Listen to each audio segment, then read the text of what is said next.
जय भीम। जय भीम। अब क्या लगता है आप लोग? अरे नहीं। जय भीम। जय भीम जी।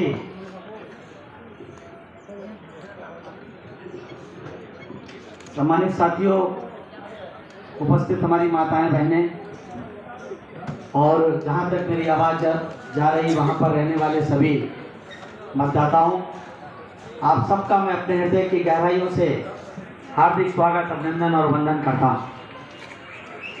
आज के इस चुनावी नुक्कड़ सभा में हमारे साथ मंच पर बैठे बहुजन समाज पार्टी दिल्ली प्रदेश के प्रदेश अध्यक्ष भाई लक्ष्मण सिंह जी, प्रदेश प्रभारी सुरेश आर्या जी, जनरल सेक्रेटरी भाई योगेश सिंह जी, शिषपाल जी, लाला जी और तमाम हमारे राजेश जी, हमारे सामने आप लोग बड़ी संख्या में यहाँ पर बैठे हुए हैं। इतनी उमस भरी गर्मी में आप लोग सुनने के लिए बैठे हैं, तो मैं आप सबका अपने हृदय की गहराइयों से हार्दिक स्वागत, अभिनंदन और वंदन करता हूँ। संतों, गुरुओं, महापुरुषों में विशेष रूप से फुले साहू अम्बेडकर और मानव श्री कांसीराम साहब को श्रद्धा सुमन अर्पित करते हुए मैं बहुजन समाज पार्टी की राष्ट्रीय अध्यक्ष आबादी के हिसाब से इस देश के सबसे बड़े सूबे उत्तर प्रदेश की चार बार लोकप्रिय न्यायप्रिय मुख्यमंत्री नहीं आदरणीय बहन जी को अपना आदर्श और प्रेरणास्रोत मानते हुए उन्हें अपने हृदय की गहराइयों से कोटि कोटि आभार व्यक्त करता हूं कि उन्होंने मुझ जैसे एक साधारण से कार्यकर्ता को न सिर्फ उत्तर प्रदेश के उच्च सदन में भेजने का काम किया, बल्कि देश के सर्वोच्च सदन राज्यसभा में बोलने और बैठने का अवसर प्रदान किया। साथियों, ये चुनावी नुक्कड़ सभा है, इसलिए मैं आप लोगों से केवल चुनाव के संबंध में बात करना चाहूंगा। चुनाव अपनी पराकाष्ठा पे एकदम ऐसा लग रहा है कि इस चुनाव में कुछ बड़ा बदलाव होने जा रहा है। एक तरफ वो राजनीतिक ताकतें हैं जिन्होंने इस देश में 75 वर्षों तक लगातार शासन करने का काम किया है, कभी कांग्रेस के रूप में, कभी भारतीय जनता पार्टी के रूप में, और आपके दिल्ली प्रदेश में भी बड़े लंबे समय तक लगभग धीरे धीरे अगर देखें तो 10 साल से ज्यादा हो रहे हैं। 10 साल से आम आदमी पार्टी ने भी आप लोगों के ऊपर शासन करने का काम किया।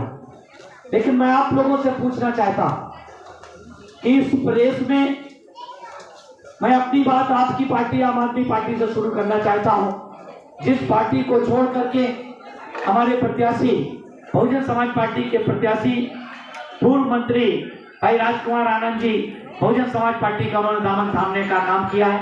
इसलिए मैं अपनी बात आम आदमी पार्टी से शुरू करना चाहता हूं। ये साथियों वही आम आदमी पार्टी है जो रामलीला मैदान के एक आंदोलन से निकली हुई पार्टी थी। उस आंदोलन में देश के सभी नागरिकों ने बढ़ चढ़ के हिस्सा लेने का काम किया था, और उस रामलीला के आंदोलन का एक मकसद था कि इस देश में भ्रष्टाचार को खत्म होना चाहिए, भ्रष्टाचार करने वाली पार्टियों को सत्ता से बाहर होना चाहिए। और उसके बाद एक पार्टी बनी, जो पार्टी उस आंदोलन के जो सबसे बड़े नेता थे या सबसे बड़े नायक थे, उनके आशीर्वाद से एक पार्टी बनी, और आज वही नायक इस पार्टी के से एकदम नेपथ्य में है, कहीं नहीं दिखाई दे रहे हैं। जिन्होंने कहा था कि हम लोकायुक्त लागू करेंगे, जिन्होंने कहा था कि हम ये करेंगे, हम वो करेंगे, हम लोगों का, और उन्होंने पूरे दिल्ली प्रदेश के लोगों का अपनी ओर ध्यान आकर्षित किया कि भाई चलो, हो सकता है कि बीजेपी और कांग्रेस ने या कांग्रेस या बीजेपी ने अदल बदल के इस देश में या प्रदेश में शासन करने का काम किया है, हो सकता है नई पार्टी कुछ नया करने का काम करे। और साथियों, आप लोगों ने पूरी ताकत के साथ उनको सत्ता में बिठाने का काम किया। लेकिन मैं आप लोगों से पूछना चाहता हूं कि इस देश की जो बहुसंख्यक जनता है, 85 से 90% बहुजन समाज के लोग हैं, उन लोगों ने आम आदमी पार्टी को पूरी ताकत से वोट देने का काम किया था, पूरी ताकत से वोट देकर के उन्हें सत्ता में बिठाने का काम किया। 1-2 बार नहीं, 3-3 बार सत्ता में बिठाने का काम किया। लेकिन साथियों, क्या हुआ? उन्होंने जो वादे किए थे, क्या लोकायुक्त बना? क्या लोकायुक्त बना? नहीं बना। अगर बना हो लोकपाल विधेयक लाए हो तो बता दीजिए। लोकपाल जिसके लिए सबसे ज्यादा संघर्ष किया था लोकपाल के लिए, वो लोकपाल विधेयक नहीं लाया गया। पहला आपके साथ धोखा हुआ कि हम भ्रष्टाचार को खत्म करेंगे, उस भ्रष्टाचार को खत्म करने के चक्कर में खुद ही भ्रष्टाचार में लिप्त हो गए साथियों। रही बात इसकी कि भ्रष्टाचार हुआ नहीं हुआ, ये साथियों कोर्ट का विषय है, कोर्ट अपना फैसला करेगा, कोर्ट अपना फैसला करेगा।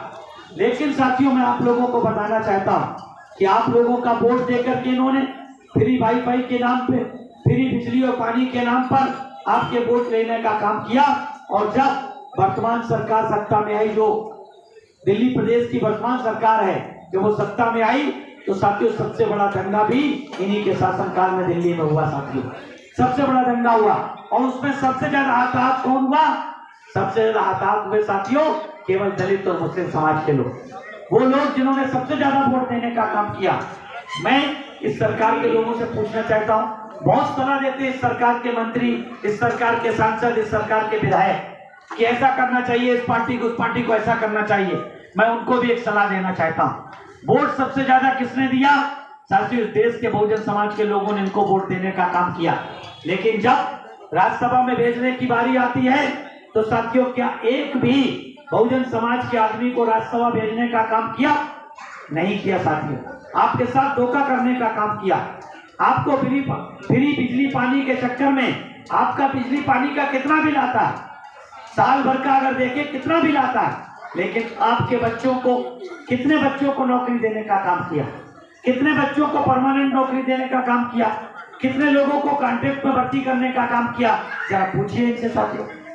आपको कितना बिजली पानी का साथ छोड़ दीजिए, हमारी माताओं बहनों को फ्री बस पास की, हमारी कितनी माताएं बहनें महीने भर में कितनी बार फ्री बस से जाती हैं, कितना बिल आता होगा, कितनी टिकट होती होगी, लेकिन सिर्फ गुमराह करने के लिए, सिर्फ गुमराह करने के लिए आपका वोट लिया और साथियों आपको देने के नाम पे कुछ नहीं किया।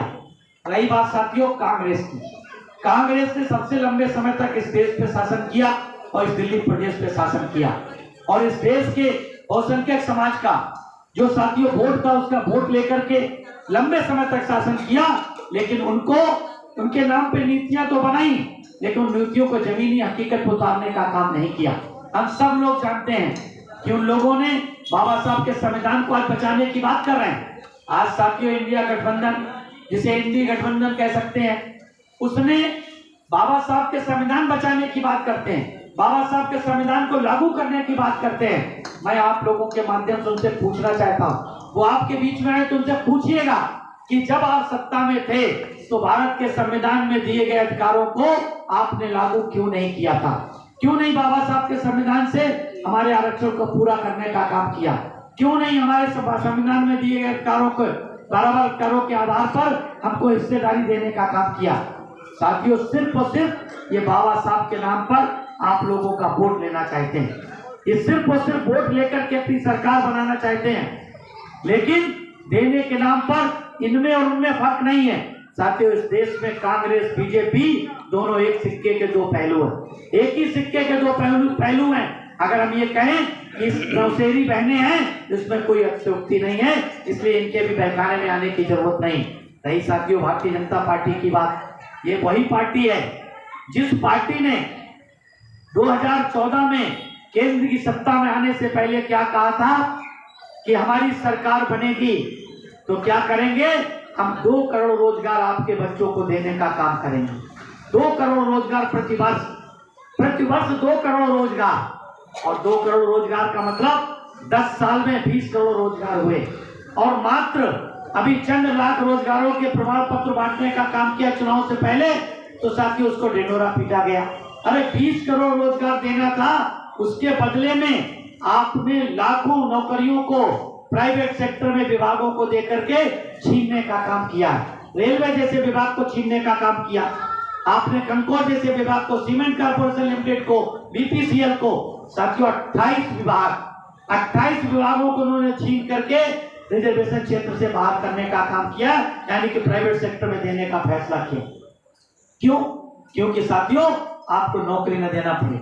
उसके बदले में इन्होंने बैकडोर से आईएएस लेवल के 30-32 लोगों को लेटर एंट्री देने का काम किया, ये तो IAS लेवल के हैं, उसके नीचे लेवल के भी सैकड़ों लोगों को नौकरी लेटर एंट्री देने का काम किया, बैकडोर से नौकरी देने का काम किया, उसमें आपकी हिस्सेदारी 0। इन्होंने वादा किया था, बहुत हुई महंगाई की मार, अब की बार बीजेपी सरकार, बहुत हुआ नारी परिवार, अब की बार मोदी सरकार। पूछिए इनसे, कहां गए वो, कहां गए जो महंगाई पे बात करने की बात करते थे? आपको पता है सिलेंडर की क्या कीमत है? आपको पता है आपके प्रदेश में पेट्रोल की, डीजल की क्या कीमत हो गई? आपको पता है प्याज दाल चावल की कीमत क्या हो गई? आप सबको पता है महंगाई अपने चरम सीमा पर। क्या कहते थे कि मोदी जी आएंगे तो अच्छे दिन आएंगे, अच्छे दिन की बात करने वाले लोग। लेकिन बात तो सही है साथियों कि जो व्यक्ति अपने आप को कहता मैं चाय बेचने वाला हूं, अगर चाय बेचने वाले का बेटा 10 लाख का सूट पहने तो आपके अच्छे दिन आए ना हो, उनके तो अच्छे दिन आ गए साथियों, उनके तो अच्छे दिन आ गए।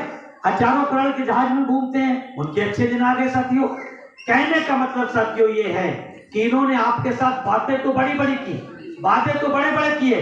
2 करोड़ रोजगार की बात की, 2022 तक आपको 2 कमरे का पक्के मकान देने की बात की। इन्होंने कहा था कि 2022 तक हर गरीब को, जो पुल के नीचे रहता हो, गंदे नाले के किनारे रहता हो, झुग्गी झोपड़ी में रहता हो, उस हर व्यक्ति को जिसके ऊपर छत नहीं है उसको हम 2 कमरे का पक्का मकान देने का काम करेंगे। साथियों, कितने लोगों को पक्का मकान देने का काम किया? इन्होंने वादा किया था, इन्होंने वादा किया था किसानों की आय को दुगना करने का काम करेंगे। इन्होंने इसी जीएसटी का मजाक उड़ाने का काम किया था, बल्कि गलत जीएसटी लागू करने का काम किया। इन्होंने आधार को निराधार बताने का काम किया था, उसी आधार को ये बड़ी बात बताने लगे। कहने का मतलब साथियों कि इन्होंने जो कहा वो कुछ भी करने का काम नहीं किया। और जब लोगों ने, प्रेस मीडिया ने इनसे पूछा कि भाई आपने कहा था 2 कमरे का पक्का मकान देंगे, विदेशों में जमा काले धन को वापस ला करके हर गरीब के खाते में 15 से 20 लाख देंगे, तो साथियों उस समय के राष्ट्रीय अध्यक्ष बीजेपी के वर्तमान के गृह मंत्री अमित शाह जी ने दिल्ली के चुनाव में कहा था ऐसे तो चुनाव में जुमले बोले जाते हैं। साथियों, राजा और कहते हैं कि राजा और वजीर जुमला जुमला खेलते, राजा और वजीर। और साथियों, भारत की जनता ने खुद लिख ली जख्मों की तकदीर, ये किसी की गलती नहीं। राजा और वजीर तो जुमला जुमला खेल रहे हैं। इसलिए साथियों, आपने तो इस तकदीर को लिखने की जिम्मेदारी जो हमारे मसीहा बाबा साहब ने आपको भारत के संविधान में बराबर का वोट देने का काम किया है, यानी कि राजा का वोट, फकीर का वोट, गरीब का वोट, अमीर का वोट, रानी का वोट, मेहरानी का वोट। साथियों, हर व्यक्ति का बराबर का वोट है। उस वोट को आपने कीमत को समझने का काम नहीं किया। आपने उस वोट को लालच में, फ्री बीज के नाम पर, चंद साथियों 5 किलो अनाज के नाम पर, कभी साथियों बिजली पानी वाईफाई के नाम पर आपने अपने वोट को साथियों चंद लालच में देने का काम किया। उसका परिणाम है कि आज साथियों इस महंगाई को आप झेल रहे, इस अन्याय अत्याचार को झेल रहे। हमारी बहन बेटियों की इज्जत आबरू आज साथियों लूटी जाती है, ये सरकारें चुपचाप रहती हैं। देश के हर कोने में साथियों प्रतिदिन कोई न कोई ऐसी घटना घटती, दलित समाज के साथ, पिछड़े समाज के साथ, हमारी बहन बेटियों के साथ, लेकिन ये सरकारें चुप रहती हैं। इसलिए साथियों, मैं आपको बताना चाहता हूं कि बीएसपी को ही आपको वोट क्यों देना चाहिए। बीएसपी को ही, आखिर इन पार्टियों को नहीं देना चाहिए, बीजेपी कांग्रेस आम आदमी को नहीं देना चाहिए, बल्कि बीएसपी को क्यों देना चाहिए? वो साथियों इसलिए देना चाहिए, इस देश में एकमात्र पार्टी ऐसी है जो बहुजन समाज पार्टी है। एकमात्र एक नेता ऐसी है, बहन कुमारी मायावती जी हैं, जिन्होंने उत्तर प्रदेश में 1-2 बार नहीं 4-4 बार बहुजन समाज पार्टी की सरकार बनाई। और चारों बार की सरकार में साथियों उस उत्तर प्रदेश में, जो उत्तर प्रदेश भारत के देश का आबादी के हिसाब से देश का सबसे बड़ा सूबा है और दुनिया में साथियों 5वें देश के बराबर सबसे बड़ा राज्य है, उसमें शासन करने का काम किया। और वहां पर क्या किया उन्होंने? सर्व समाज के साथ न्याय करने का काम किया। 17 वर्षों से जो सर्व समाज की नौकरियां बंद थी, उन नौकरियों को खोल करके लाखों की संख्या में सवर्ण समाज के लोगों को नौकरी देने का काम बैंक ने 7 से 12 में करने का काम किया।